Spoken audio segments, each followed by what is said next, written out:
നാട്ടിൽ നിന്ന് കൊണ്ടുവന്ന് പെട്ടി പൊട്ടിച്ചാലോ? ഇതെന്താ ഈ നാട്ടിൽ നിന്ന് കൊടുത്തു വിട്ടേന്നുള്ളൊരു ക്യൂരിയോസിറ്റി ഇല്ലേ നിങ്ങൾക്ക്?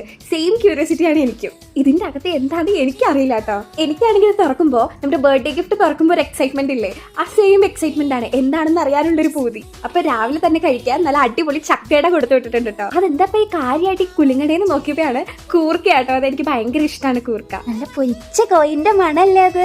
അങ്ങനെ നല്ല ചിക്കൻ ഫ്രൈ ഒക്കെ ഉണ്ട് കേട്ടോ.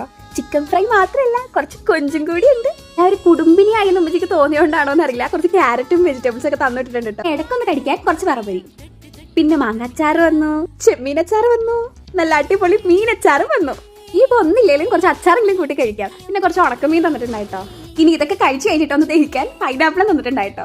പച്ചമാങ്ങക്ക് പച്ചമാങ്ങ, പഴുത്ത മാങ്ങക്ക് പഴുത്ത മാങ്ങ എല്ലാം കൊടുത്തിട്ടുണ്ടായിട്ടോ. ഇങ്ങനെ തേടിക്കൊണ്ടിരുന്ന സാധനം വന്നു. ഇവിടെ സ്വന്തം അരി, ഇവിടുത്തെ അരി എനിക്ക് തീരെ ഇഷ്ടമല്ല. എന്തോ ആ സ്വാദ് അങ്ങോട്ട് കിട്ടില്ല. പക്ഷെ ഈ ഒരു നിമിഷമായിട്ടോ എന്റെ ഉമ്മച്ചിനെ ഞെട്ടിച്ചത്. ഇന്ന് പച്ചമുളക് വരെ എനിക്ക് തന്നിട്ടുണ്ട്. ഇതൊക്കെ അമ്മമാർക്കേ പറ്റും. അപ്പൊ ഇന്നത്തെ വിശേഷം അത്രേ ഉള്ളൂ. വീഡിയോ ഇഷ്ടമായ സബ്സ്ക്രൈബ് ചെയ്യണേ.